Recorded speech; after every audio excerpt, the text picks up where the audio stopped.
Why almost everything is an imagination. This is a very interesting topic.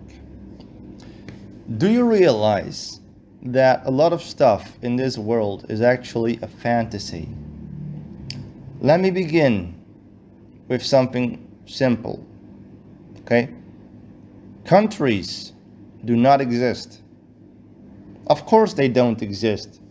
It is us, humans, who decided to draw some boundaries on a map so that we could divide a piece of land into separate areas where separate civilizations that share the same genetics can live in. But of course, in reality, the world is just one continuous mass of land and water. The idea of separate countries only exists in our brains, in our thoughts, in our model. But of course, there are no objective boundaries in the real world. Okay? I mean, this is common sense, right? So literally all the countries, all the cities, all the towns, etc., are all imaginary. The idea of crossing the boundary from the United States into Canada is an imagination. In reality, you have never in your life crossed a boundary at all. No, okay. So this may sound simple, but are you actually willing to acknowledge that the United States of America never existed? No state ever existed. All there is a bunch of people living on a big piece of land, imagining and agreeing that this piece of land is divided into states, and actually believing that this is officially and objectively the case. It literally is just a mind game that we're playing. Okay. Here's the second example.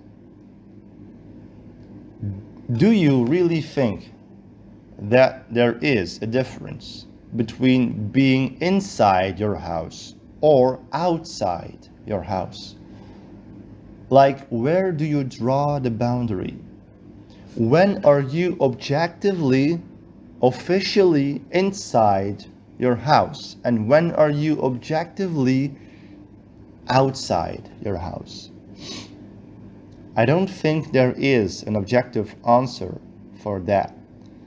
It is us humans who will draw that boundary, not reality itself. So again, in reality, being inside your house or outside your house is an imagination. There is no inside nor outside for reality itself. It's all continuous. And even though this is such a simple truth, many people will actually refuse to acknowledge that there is literally no difference between being inside or outside your house.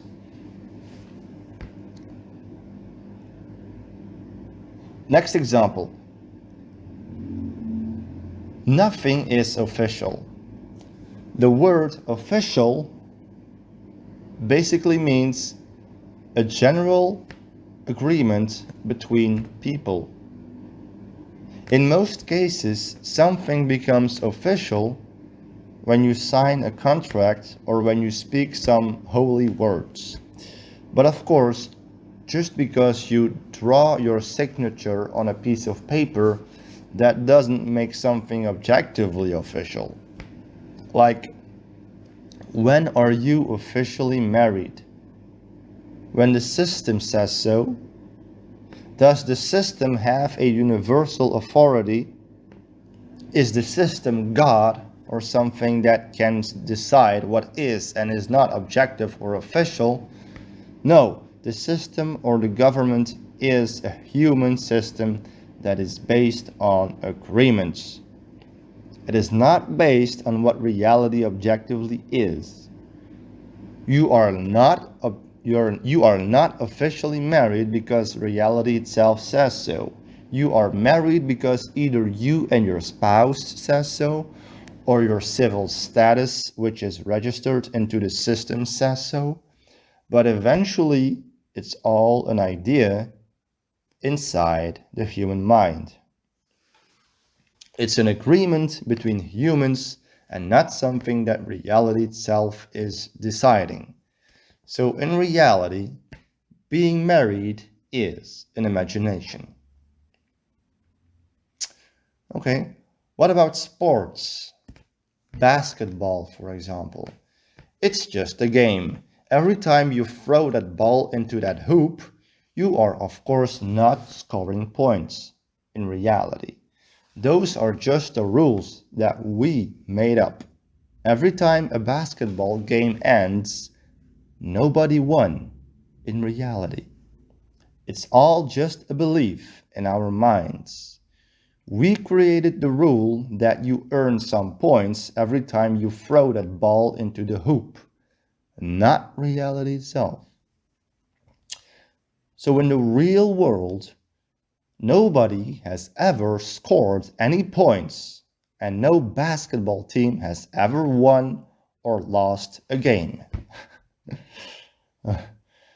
The same goes for every sport that we have ever created.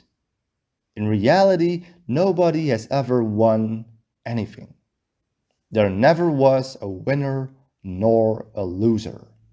It's all part of the imaginary game that we are playing and that we take so seriously.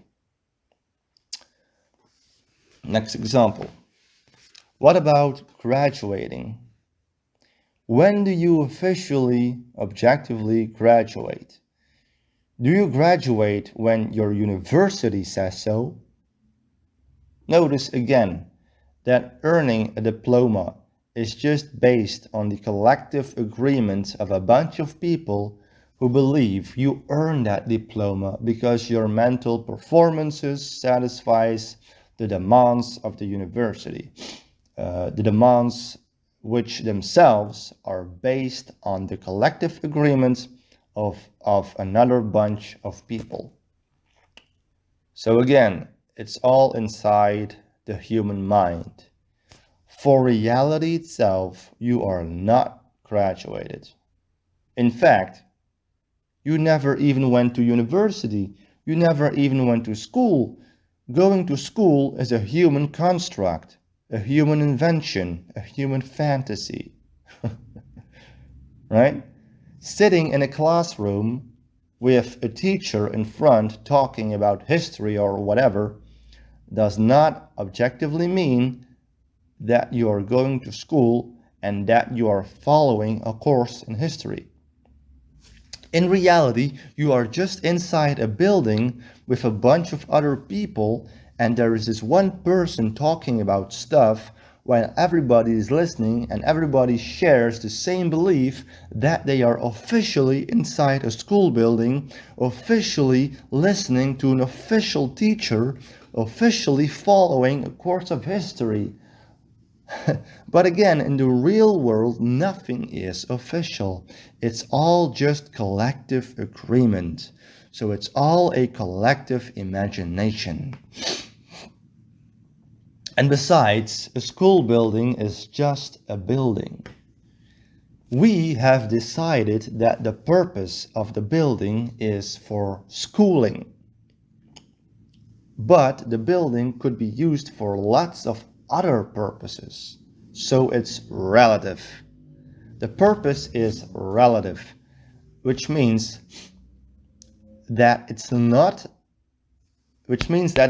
objectively a school building. It's just that we have decided to imagine it to be a school building. And maybe within 50 years, we will imagine it to be a hospital. And so we will redesign it for that purpose. And so on. We can keep on redesigning the building whenever we decide to imagine it to be something else. But the point is that in reality, the building remains undecided. It actually has no purpose. It's not a hospital, it's not a school, it's not a fire department, it's not a mall, it's not a shop, it's not a zoo, it's nothing. Yet at the same time, it could be all of those. It just depends on when we will decide to imagine it to be a certain way. And of course, the same goes for any building in the world. All the buildings in the world have no purpose themselves. The buildings themselves don't create a purpose for themselves. They just stand there. And we are doing some activities in them according to our imagination. We imagine the purpose. Do you now realize how imaginary our society is? Every purpose that we have invented was not created by reality itself. Therefore, it's all imaginary. Okay. And we're going to go deeper. Next example. Have you ever brushed your teeth? Have you ever brushed your teeth? From what moment are you officially and objectively brushing your teeth? Are you officially brushing your teeth when you just stick your toothbrush in your mouth without toothpaste and without brushing? Would that be considered brushing your teeth? No? Okay. So, are you officially brushing your teeth when you rub your teeth with your finger? Is that brushing your teeth? Can you consider that to be brushing your teeth by definition? No? Okay, so are you officially brushing your teeth when you brush it just once? No? What about twice? Like, when are you officially brushing your teeth? Who gets to decide? Who has the ultimate authority? Tell me, can you define brushing your teeth? Again, it will just be based on collective human agreement. The objective reality will never decide that for you. So in reality, have you ever brushed your teeth?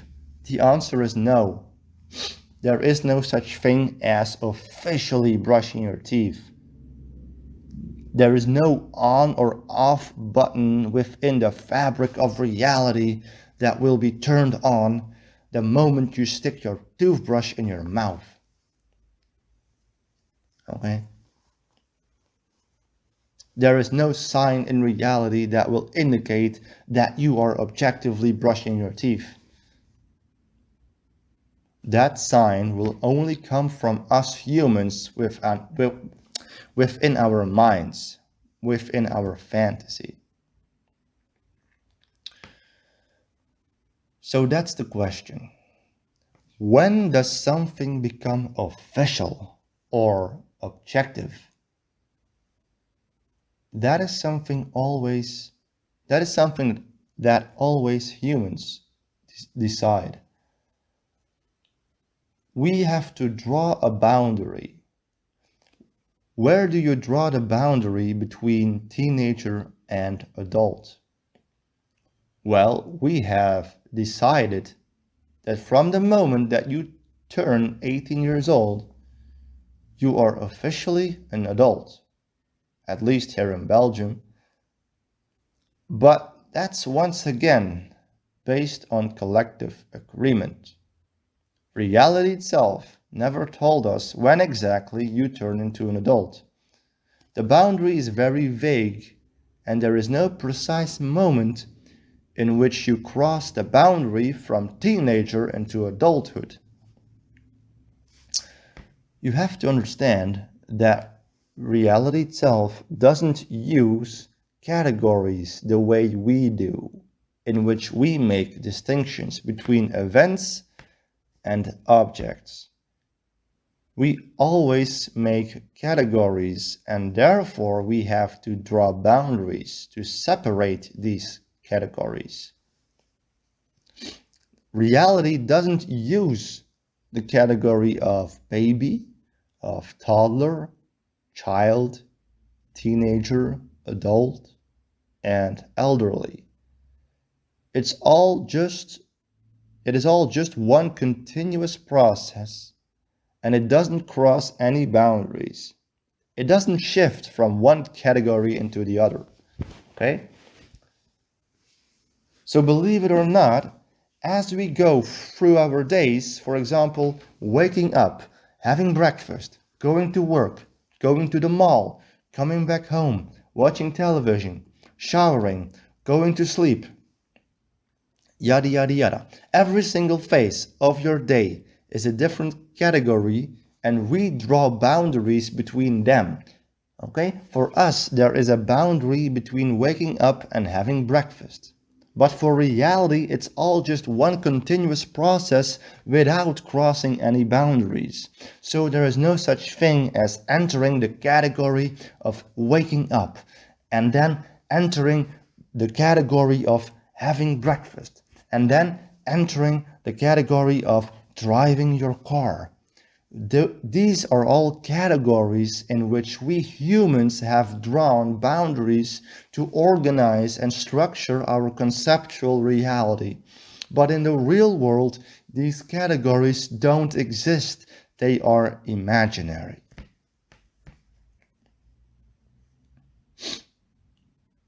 So believe it or not, you never had breakfast in your life. Don't believe me? Again, from what moment do you officially, objectively participate in the activity of having breakfast? Do you objectively have breakfast from the moment that you eat a little piece of bread? Does eating a little piece of bread satisfy the objective definition of having breakfast? Or does it satisfy your subjective notion of having breakfast? Do you see what I mean? When does it become official? When do you officially have breakfast? Well, it's relative. It's not official. It only becomes having breakfast when you say so, but not when reality says so. So in reality, you actually never had breakfast. Reality doesn't create an objective category for having breakfast. And so you can apply this logic to every possible event that we consider to be an event that can, be put into a category. Let me repeat. You can apply this logic to every possible event that we consider to be an event that can be put into a category. But every time you should ask the question, from what moment does this event officially and objectively become this specific event? And the answer will always be relative.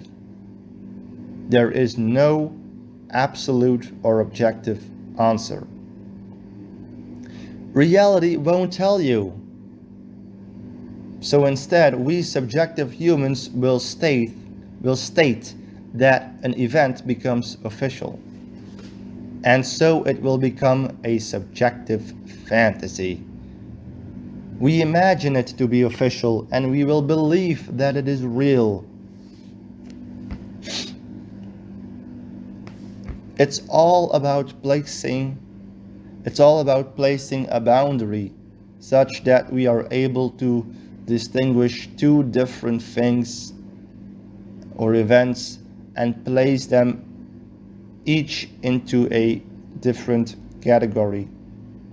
But in reality, there are no boundaries. Everything just flows into each other.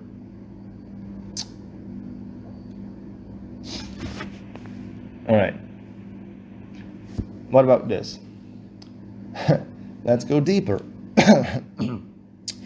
Do you objectively perceive my voice? Where does my voice objectively begin and end? In other words, can you objectively distinguish my voice? Of course, it's not possible to be infinitely accurate about when exactly my voice appears in your auditory experience. There clearly is a difference between the sound of my voice and every other sound. So the sound of my voice must be objectively real, right? Okay, so how is the sound of my voice created? Well, air is being pushed through my vocal cords, which are controlled by muscles.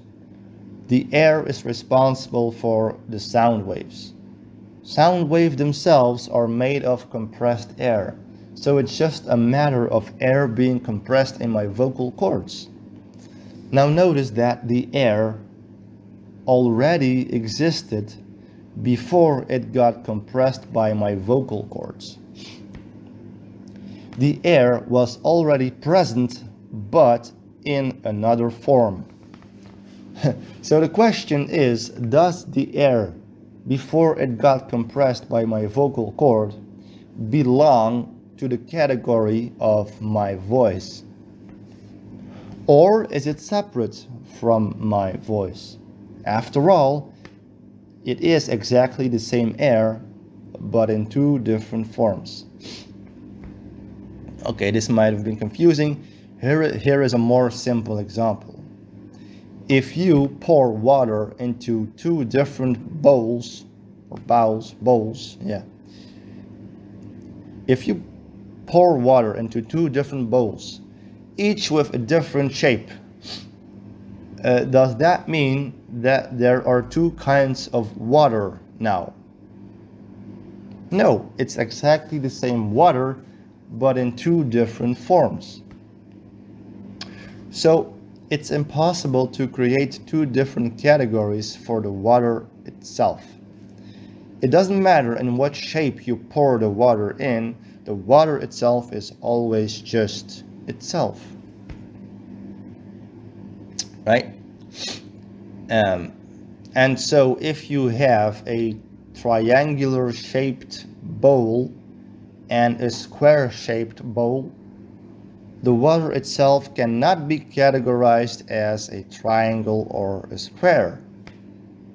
The water can become any shape possible, so it can theoretically be categorized as every category possible within the context of shape. It literally is all possible shapes at the same time. This is the objective shape of water. The shape of water is not objectively triangular or rectangular or whatever. It is every possible shape it can become simultaneously.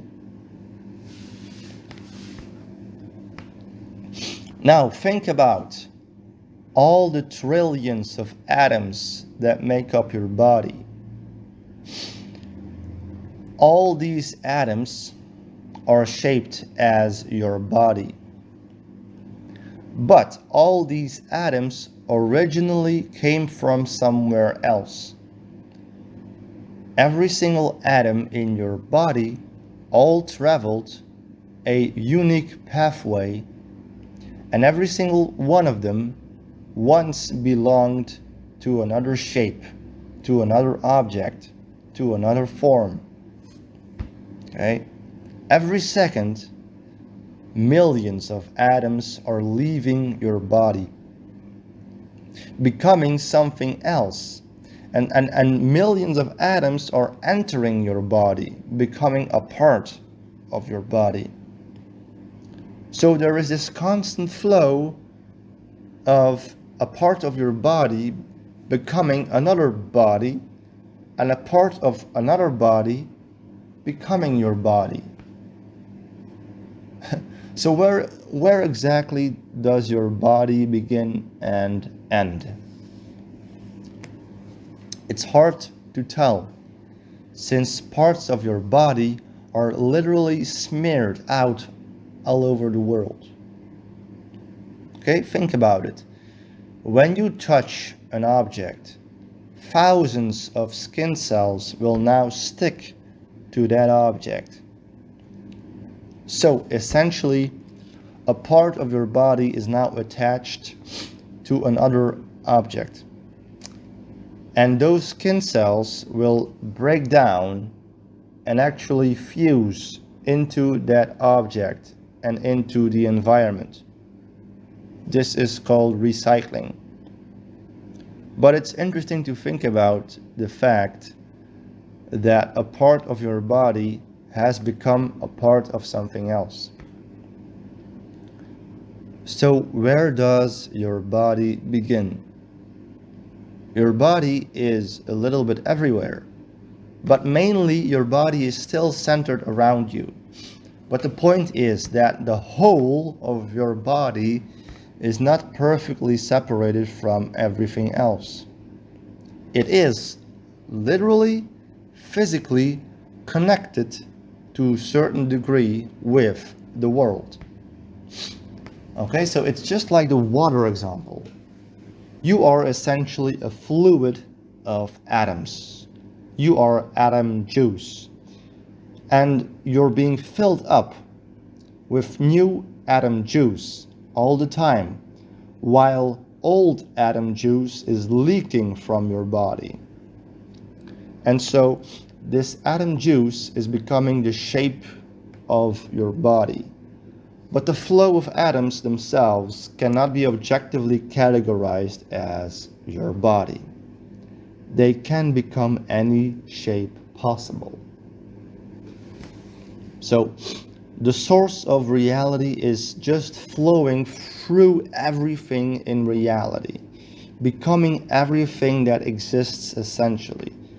It's like as if water is constantly flowing from one object into the next object, becoming every possible object that exists in the universe. So notice that when you are looking at your phone, you are actually looking at a substance that was once part of millions of other objects. So are you really looking at your phone? No, you are looking at millions of objects simultaneously. Every single atom that make up your phone were once smeared out in the universe, belonging to trillions of other different objects. And all these atoms are just recycled and shaped into your phone right now at this moment, and it will continue to recycle forever, such that every atom will once become part of every possible object. And we could go even smaller.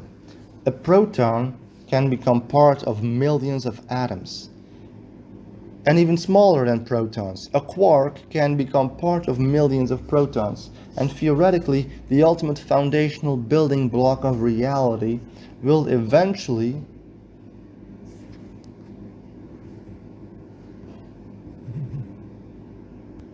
sorry, small interruption. Now, where was I? Okay, and theoretically, the ultimate foundational building block of reality will eventually become part of literally everything. If you could trace the entire history and future of the ultimate building block of reality, I'm pretty sure that it is a part of everything in the universe simultaneously. It takes the shape of everything that exists all at once right now. The ultimate building block is taking the shape of everything that exists right now at this moment. So when you look at your phone, you are actually directly looking at the entire universe, because your phone is ultimately made of a substance that is directly connected with everything else in the universe. Okay, so let's compare it with water again. Water is flowing throughout the universe, and it is taking the shape of every object simultaneously. Alright, so what does this have to do with imagination? Well, you are imagining every object. There is no objective separation between every object. They are all connected since they constantly exchange atoms and thus physically becoming part of other objects. As you look at all the objects around you, notice that you are looking at very dense clusters of atoms that originally came from all over the universe. So you are looking at the universe. You are not looking at you're not looking at separate objects, each with their own name or concept. You are looking at collections of trillions of different objects that were once spread out all over the universe and now forced and combined into this particular shape that you call a cat or a car or a table or a building or whatever. You are looking at a great part of the universe as you look at every object. So when you say that you are looking at a table, then it is your choice to believe that you are looking at a table. When I look at a table, I see an enormous history and future of trillions of objects of which the atoms were once part of. And so I see the sum total of all these objects within this table. And the ultimate idea is that each atom within the table can potentially become part of every other object that exists, which means that when you see a table, you are objectively looking at the sum total of all the objects that exists, hypothetically. It is your choice to state that you are objectively looking at a table, or a brain, or a music instrument, or a flower, or a Rolls Royce, or a hamburger, okay? That is what you imagine it to be. But it is also everything else at the same time. You just don't notice it. It is just an endless process of recycling. All these subatomic particles that make up everything that exists have been reused over and over again. Once I die, my body will decompose and dissolve, and all the atoms that make up my body will become part of something else. So in a sense, I will continue to exist forever, because my atoms will continue to exist forever, but under very different forms. So my body will literally be spread out in the universe. And so, for example, 0.001% of my body will become part of a tree. So technically, if you perceive a tree, you are perceiving 0.001% that once belonged to my body. So you are not entirely looking at a tree, you are looking at a gigantic clutter of atoms that once belonged to trillions of other things.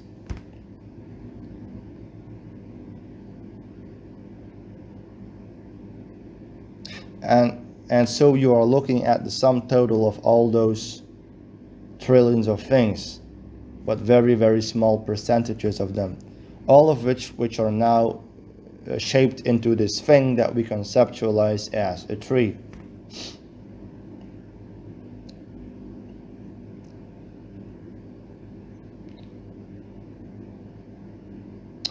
And of course, if we go all the way down, everything ultimately can be traced back to their ultimate origin, which is supposedly the Big Bang, the singularity in which the entire universe was stored in. Everything was once part of the singularity. Everything was once compressed into one infinitely small volume. So literally everything, every single atom that is floating around us was part of that one singularity object. So as you're looking around you, you're perceiving the one and only singularity. but recycled and shaped into whatever it is that you're perceiving. And so for the last time, you are not just perceiving a statue or a book or a painting or your furniture or your television set. You are literally perceiving the combination of trillions and trillions of fundamental particles, all of which have traveled a unique pathway starting from the Big Bang up until this moment, in which they are cluttered together into all these various shapes and forms. And every single particle will continue to become part of another thing. And that's it. It's a continuous reorganization of this infinite soup in which everything was once stored. So eventually this endless recycling process will cause everything to physically transform into everything else throughout time. So when you take away time and you look at one particular object, you are objectively looking at everything that has ever existed and will exist at once within this one object. Okay, and now here is my final statement to really end this video. I consider it fundamentally wrong to conceptualize an object as just one thing. A cup of coffee is not a cup of coffee as a whole. As if every single particle that make up the cup of coffee has always been part of this cup of coffee for eternity. No. When you perceive a cup of coffee, you are perceiving a very unique collection of billions of fundamental particles, and you have to take into consideration that every single particle was once part of probably millions and millions of other objects.